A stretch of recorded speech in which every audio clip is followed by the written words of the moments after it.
now, as we mentioned beforehand, we mentioned Christopher Nolan and one of his movies that he was famous for is The Dark Knight. Well, one of those actors is Michael Caine.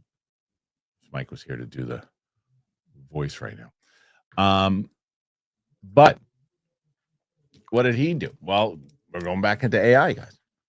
Michael Caine has signed a deal to have his voice recreated by AI for commercial use. Now, that's the same thing that James Earl Jones did, if I'm not mistaken. And Matthew McConaughey is another one who did it too. It's been announced that legendary actor Michael Caine has signed a deal with 11 Labs to recreate his voice using AI for commercial use. Now, when it comes to classic Hollywood actors, Michael Caine is among some of the most celebrated. Having acted since the 50s, the actor has enjoyed a fruitful career. While having had a long filmography prior to his involvement in the franchise, Caine burst into the pop culture scene in a big way when he co-starred in Batman Begins as Alfred Pennyworth. Caine then returned as Batman's partner and confidant in The Dark Knight before reprising the role one last time in The Dark Knight Rises. His powerful acting style, undeniable charisma, and distinctive voice, Caine has built a legacy in Hollywood that is matched only by a select few. Now, the actor has announced he has partnered with the AI company 11 Labs, founded by Peter Dabowski and Mari Staniszewski, to clone his voice for future projects. Caine's voice will be part of 11 Labs' iconic voice marketplace, which will house the voices of multiple actors and celebrities, both alive and deceased, for commercial use.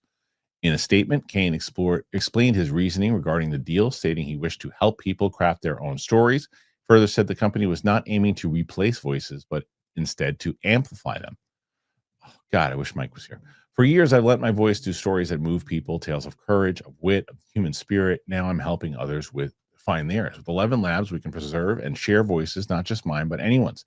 11 Labs is the very forefront of technology, using innovation not to replace humanity, but to celebrate it. 11 Labs gives everyone tools to be heard. It's not about replacing voices, it's about amplifying them, opening doors for new storytellers everywhere. Spend a lifetime telling stories. 11 Labs will help the next generation tell theirs. As explained by Deadline, to use any of the voices available in the voice marketplace, users will have to submit a request, after which 11 Labs will match them with the right holders of the actors they wish to employ. A deal is made between the user and the rights holder. Once an agreement is in place, the company delivers the voice requested. Per the trade, Caine's voice will also be available on the 11 Reader app to narrate books, articles, and PDFs. As mentioned, other high-profile actors have also partnered with them, which is based in New York City. Liza Minnelli, Matthew McConaughey. Per Variety, the latter is an investor in the company and has been partnered since 2022. The actor is using 11 Labs technology to create a Spanish dubbing in his voice of newsletters, lyrics of living. Below is the name of other names that are in their marketplace: Rock Hudson, Judy Garland, Art Garfunkel, John Wayne, Mark Twain, Alan Turing, Betty Page, Robert Oppenheimer, interesting, Burt Reynolds.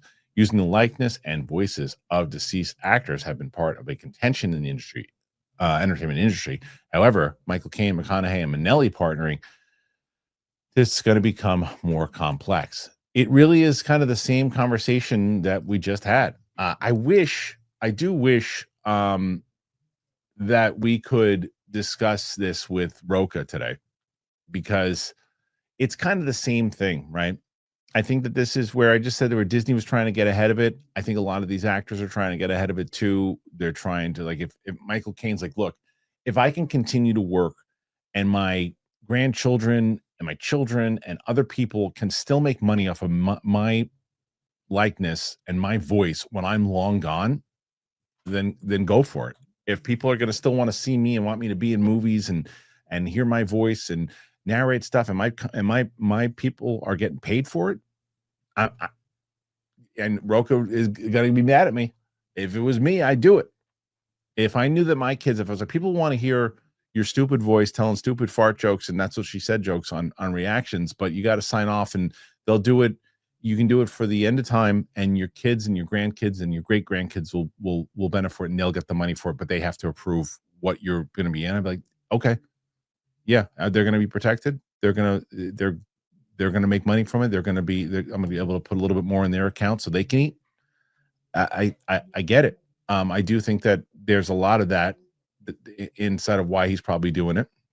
And I think that you can, as long as they're respecting it and doing it the right way. And I love the fact you got to get approval for it, of what it is. And it's like, okay, look, well, if we want them to do this, we're working on this story where he would navigate this through this, and we would have this character and do that, and like, okay, we'll sign off on that, as opposed to something really ridiculous. We're not, no, I don't care how much you pay us. We're not going to hurt his legacy by that.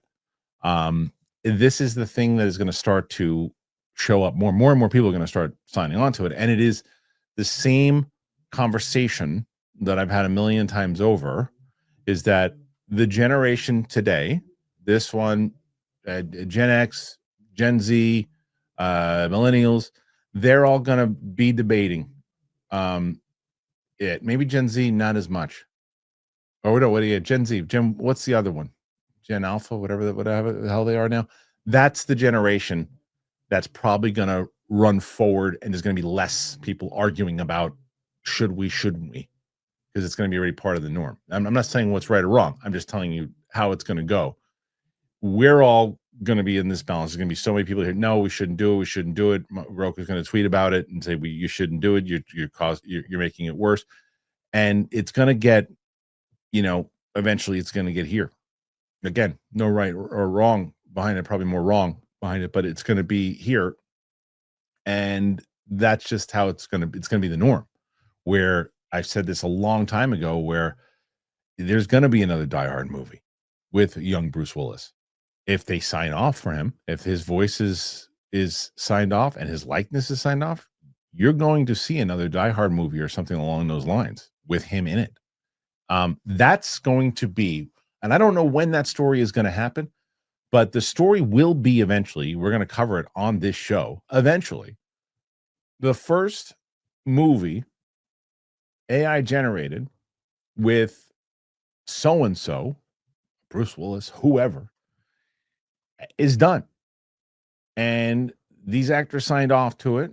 This happened. This composer signed off to it. This signed off to it. This, and this. And it's going to happen. And it's going to be a major controversy. And people are going to be debating it and boycotting it. And other people are going to go, holy crap, this is going to change the industry in general. So, yeah, this is Michael Caine getting ahead of it. That's it. I think. And the other actors, there's going to be way more actors that start to do this. Right now, it's there are, in like any other topic or anything too, there are actors that want to do this but are afraid of the pushback they will get if they do it. But Michael Caine might then say, well, Michael Caine's going to do it, then I'm going to do it. That will happen. There'll still be more people who are hesitant and don't want to do it. But it's eventually going to start happening more and more, especially when they know that their families and other people could be taken care of way past when they're going to be on this earth. So, I don't know. It's just going to be the same kind of repeating story, I think, in general. What do you guys make of it? What do you think? Put your thoughts in there. Let me know. I'll tell you, it's already Christmas time for me. I had word that Butcher Box was back, baby.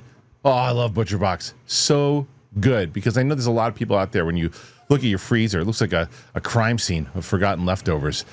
Mine was the same way too, man. Butcher Box, the way that I'm eating, the way I've been telling you guys I've been eating, they got responsibly sourced proteins and they ship them right to your door. There's no mystery meat. There's no sketchy sourcing, just better options at your fingertips. If you're serious about fueling your body with the best, you got to look no further, man. Butcher Box has got clean, high quality protein without the junk. I love them. Butcher Box delivers over 100 premium protein choices, and they come straight to your door. It includes 100% grass-fed beef, free-range organic chicken, pork raised crate-free, and wild-caught seafood. Sign me up. Nearly a decade, Butcher Box has led the industry with meat and seafood that's antibiotic-free. For me right now, look, I love seafood, but for me, I'm just on a chicken and beef kick right now. And they got it, and it's so good. I love throwing it on the grill, but you don't have to do that. It's really great. You're going to love it. Every box, it ships free always and includes member-only perks. It's got recipe inspirations, got tips and exclusive deals. You make the most out of it. So as an exclusive offer, our listeners are going to get free protein in every box for a year. Plus, you're going to get $20 off your first box, but you have to go to butcherbox.com/Kristian. If you go to butcherbox.com/Kristian, you get a limited time offer and free shipping always. Butcherbox.com/Kristian. You have to use our link. That way they know that we sent you, and they say, hey, this guy wasn't lying. He does love us, and his listeners love him too.